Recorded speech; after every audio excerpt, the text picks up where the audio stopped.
Skyrock PLM. Émission spéciale combattant. En partenariat avec la Carac.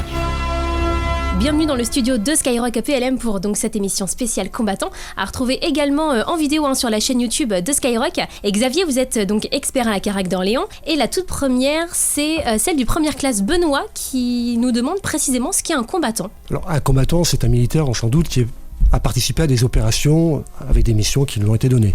Mais le statut de combattant, c'est un statut qui est donné par l'Office national des anciens combattants en fonction de certains paramètres. Et il est symbolisé par deux documents, soit la carte du combattant, soit le titre de reconnaissance de la nation. Et maintenant, c'est au tour du second maître Adeline de poser sa question. Et elle aimerait savoir combien de jours est-ce qu'il faut faire en opération extérieure pour avoir le statut de combattant. Alors le nombre de jours est effectivement un paramètre important pour obtenir un des deux documents. C'est soit 90 jours en unité combattante, soit 120 jours en présence dans un territoire d'opération extérieure. La liste des territoires, elle est fixée ensuite une fois par an dans une liste qui est diffusée au journal officiel. Et est-ce que les droits et les avantages des combattants, ils sont ouverts aux réservistes ou seulement à l'active ? C'est Estelle de Lyon qui pose la question. Alors il n'y a pas de différence de statut, que ce soit réserviste ou militaire en activité. À partir du moment où on est envoyé en mission par les armées françaises, on fait la même chose et donc chacun a droit aux mêmes avantages. Et là, il y a une question du sous-lieutenant Thomas qui vient d'arriver et il se demande à partir de quel âge on peut devenir combattant et est-ce qu'il faut un grade particulier pour l'être ? Pour entrer dans l'armée,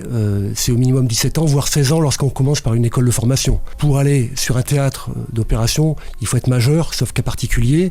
Mais avant tout, c'est pas une question d'âge, c'est une question de compétence, de formation. Et donc on envoie des gens qui sont prêts à le faire. Voilà. Et pour répondre à votre question, non, il y a pas il faut tous les grades sont autorisés, bien entendu, pour aller en opération. Et c'est bon à savoir qu'il n'y a pas de grade différent pour être considéré comme combattant. Et le sergent-chef Magali se demande si c'est automatique ou s'il y a des démarches à faire justement. En effet, c'est pas automatique. Il y a une démarche à faire, mais elles sont les plus simples. Lorsqu'on pense qu'on a droit à ces statuts, par le bouche-à-oreille, il suffit d'aller sur Internet et d'aller sur le site de l'Office national des anciens combattants. Il y a un formulaire à remplir, à leur adresser, et ils reprennent contact avec vous assez rapidement, c'est assez facile. Et on va parler de la RMC, notamment avec la question de l'aspirant Baptiste.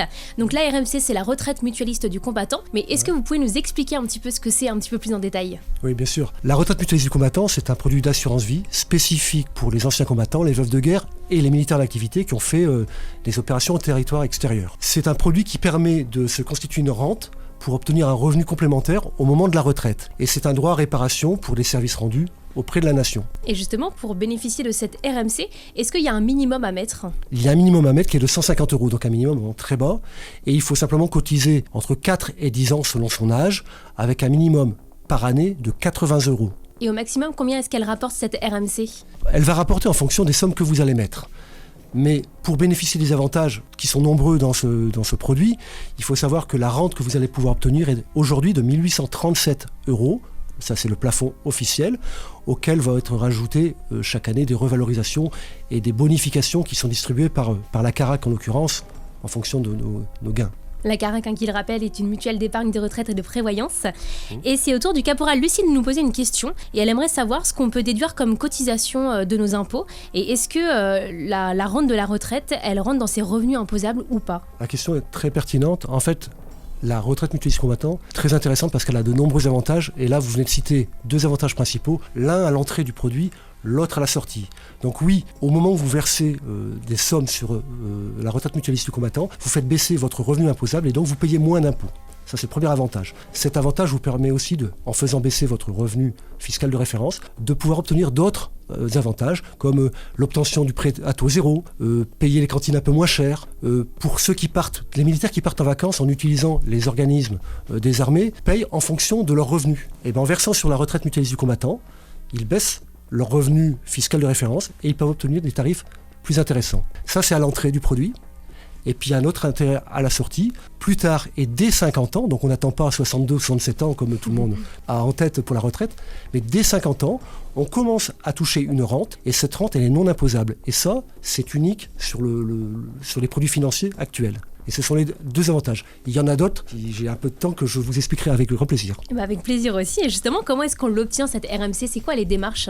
Pour obtenir la RMC, il suffit de s'adresser à la mutuelle Carac, de prendre rendez-vous, et là vous aurez un conseiller qui viendra à votre rencontre pour vous expliquer les différents avantages, parce qu'il y en a d'autres, ainsi que les différentes options. Elles sont nombreuses, elles peuvent s'adapter à votre situation familiale, vos revenus et vos objectifs. Ce qui est important, c'est qu'il faut prendre rendez-vous pour analyser Et si je peux me permettre, un conseil, c'est de dire qu'aujourd'hui, il n'y a pas un produit financier qui fait un produit miracle. Lorsqu'on est en capacité d'épargne ou de patrimoine, il faut penser global. Et c'est le rôle du conseiller de vous guider en vous posant des questions pour vous apporter la solution, qui sera certainement la retraite mutualiste du combattant, si vous y avez droit.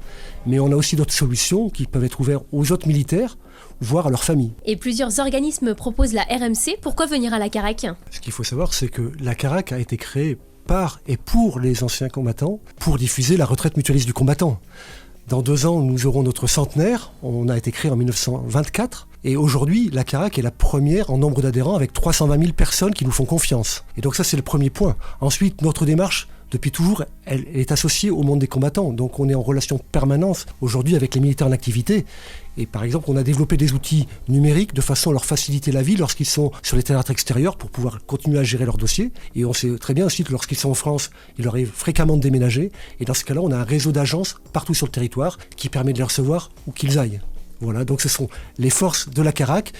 Et j'espère que ce sera les points qui vont les convaincre de venir nous rejoindre. Et si vous aviez un conseil à donner justement pour finir, qu'est-ce que ce serait ? Si vous le permettez, je vous donnerai même 2 conseils si j'ai le temps.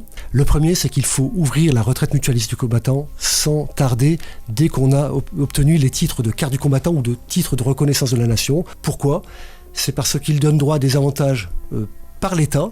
Ces avantages sont réduits de moitié si on attend 10 ans. Donc le premier conseil, ce sera de prendre date dès à présent. Et le deuxième ? Et le deuxième, c'est savoir que la CARAC ne propose pas que la retraite du mutualiste du combattant. La CARAC est ouverte à tous, donc les militaires qui n'ont pas forcément la carte du combattant ou le titre de reconnaissance de la nation peuvent aussi nous voir. On a aussi des solutions à leur proposer pour eux, pour leurs conjoints, pour leurs enfants. Voilà, donc venez nous voir.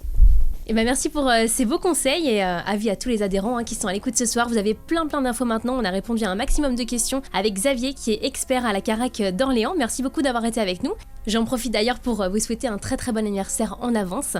On espère qu'on pourra fêter ces 100 ans avec vous, avec toute l'équipe de Skyrock PLM et avec la CARAC. Je l'espère également. Qui, on le rappelle, est un de nos partenaires fondateurs ici sur Skyrock PLM. Et donc avec toute l'équipe, on voulait vous dire encore un grand merci de la part du président Pierre Bélanger, d'Emeric et Antoine que vous retrouvez tous les matins dans le réveil Skyrock PLM. Et encore un grand merci d'avoir été avec nous pour cette émission spéciale combattant. Merci. Émission spéciale combattant Skyrock PLM en partenariat avec la CARAC.